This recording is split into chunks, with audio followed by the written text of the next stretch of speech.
Good morning, Ralph E. Hartman, here on the roadside Geneva Garden, candidate for Congress, Representative District 17. As I said yesterday, an unexpected kind of controversy started in my life in a way that I could hear back in about 1994. And what I was saying yesterday was the obvious fact that I think anyone can notice that obviously I am not the Pope of the Catholic Church. Okay? As I speak right now, no matter what I say, that there are some who even clinically monitor interpretation anyway. So that's kind of an established fact, an established friction, whatever. And I just wanted to, I said I was going to elaborate some more about the matter, so I will. I don't have any gripe about innocent, nice people liking their various places of worship. I don't have any gripes about anything like that. I've experienced nicely myself. For example, back in 1994, during a period of time of being forced to be homeless by the very loudly obvious disruption, I spent many nights on the property of Incarnation Catholic Church on Bee Ridge Road. There were days back in 1994. Actually, I started in 1993, and in 1994 I attended some of the masses, particularly on weekdays. And I remember encountering many nice and who I believe to be very sincere people there, and that a particular time of the mass that many of them really liked was Peace Be With You. When different people in the church would turn to each other, to the person beside them, and sincerely express a wish of peace be with you. So these arguments, these positions on behalf of our people are for peace, for everyone wanting to respect each other's existences, for the stability of community to continue, for the stability and the domestic peace of the nation continue, for the betterment of everyone. But unfortunately, I started to learn of different opinions pertaining to some leadership of the Vatican. For example, back in 1899, the Vatican, I still haven't completely studied the matter, but the Vatican issues some position papers every year. One of their name known as encyclicals.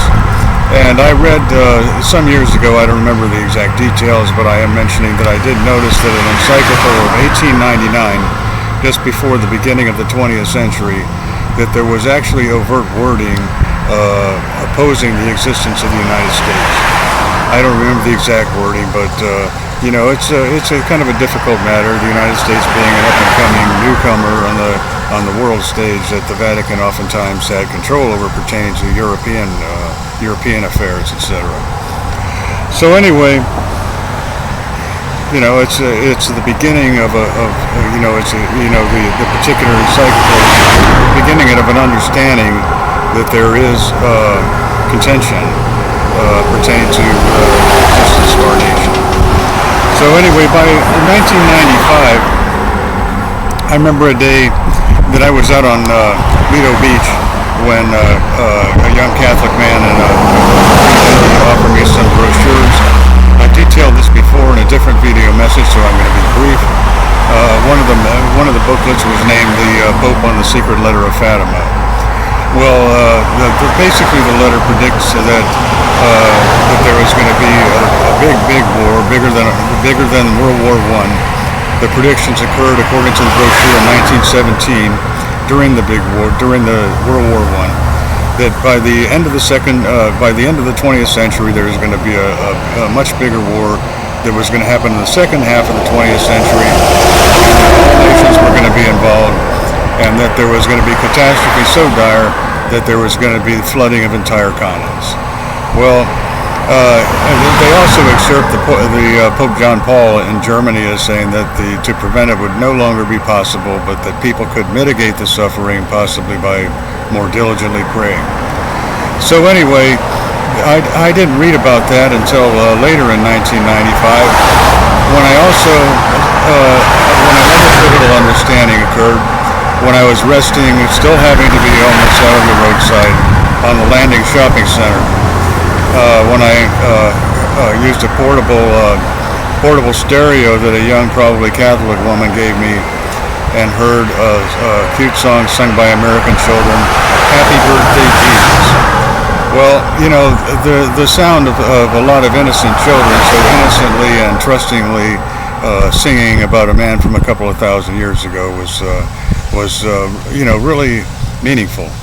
And that, in my opinion, is that God wishes that they all should have their futures, and that any kind of conspiring to adversely affect their futures or end their lives should be prevented. So anyway, with that intent and continuing understanding that there is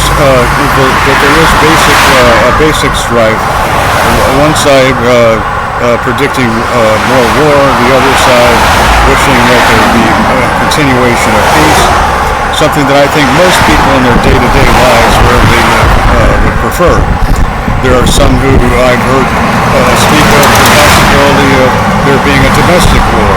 Some here in the United States. Some of the reasons being that the United States had burst its cylinders to so many faraway places elsewhere in the world. So anyway, there's various arguments that pivot on the tenets that some others of leadership establish.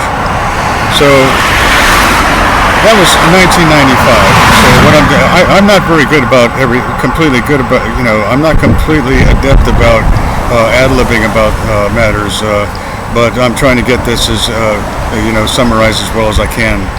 Is that the concern of a prediction of even flooded continents by the end of the 20th century that I learned of in 1995, that there was only 5 years remaining.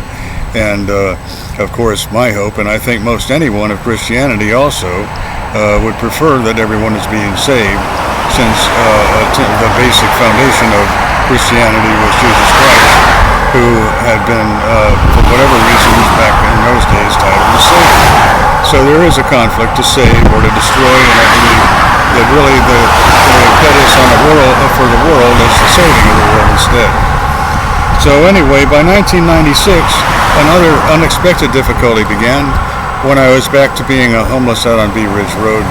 There were days, I forget exactly when in the year, but there were days when the traffic broadcasting disturbance, anyone still hears it often, is that there were women from Europe who alleged being nuns, who would get into the traffic broadcasting loudly, repeatedly, saying, "The fruit of abortion is nuclear war. The fruit of abortion is nuclear war," as an announcement all up and down the Bee Ridge traffic sound. Well, they were, of course, using a slogan of a well-known nun by the name of Teresa, who had even said that warning in front of Congress on one or more occasions, predicting that espousing that abortion, for whatever using the word fruit of abortion, the fruit or the result of an abortion, that eventually is so bad that it would result in a kind of a judgmental nuclear. Well, anyway, this hopes, of course, that we understand that there are various crimes that need to be punished appropriately, but an all-consuming nuclear war wouldn't be appropriate. So we're hoping that by the end of the 20th century, of course, that there wouldn't be a nuclear war, and that what had begun, known in some reference volumes as referred to by the Vatican as the end of the Millennium Countdown, I guess began kind of like about 1899, but towards the end of the millennium from like 1989. So that there be a prevention instead, that there won't be any flooded continents. I think that a subsequent movie years after the end of the millennium is partly motivated by others who continue to believe that there should have been a consuming flood. The hazards shown in the Roland Emmerich film 2012, for example. So those kind of visionaries give you an idea of the kind of catastrophes that others predict and others would like to try to fulfill. But this, on behalf of our people and on behalf of good people elsewhere in the world, anywhere, that for all various good people being safe and accounted for instead, and with secure futures. So I just wanted to summarize briefly that because some persons are very arrogant about their rumoring pertaining to this, and they have very much resources, and they proceed as though I am completely in agreement with anything that they say, any tenet of their particular organization, when the fact is that they are very much disrupting against my life and basically prevent just about anything else other than the disruption. And one of the difficulties I noticed being erased from one of my videos yesterday is some of the threats being said are a matter of threat of burning people. And that to me is very heinous and can't be justified in any way. And this continues to be for warning the people of various dangers while maintaining for the day-to-day progress of everyone, all law-abiding citizens, no matter where they're from, should be safe and secure. Now, every day, the fact is, I use public transit every day. I'm out and about every day. I encounter people from other parts of the world as a matter of a daily routine. There are many that are really good people, young mothers with their little children, a lot of cute and caring kind of comedy pertaining to myself. I always want that all of them are safe and that they have their futures, and that there will be a better secure peace for the future rather than the dire predictions of madmen ranting Armageddon threat in the middle of the night. So anyway, with that thought in mind, I'm hoping everyone is having a good day today and a good night, and look forward to maybe even better tomorrow.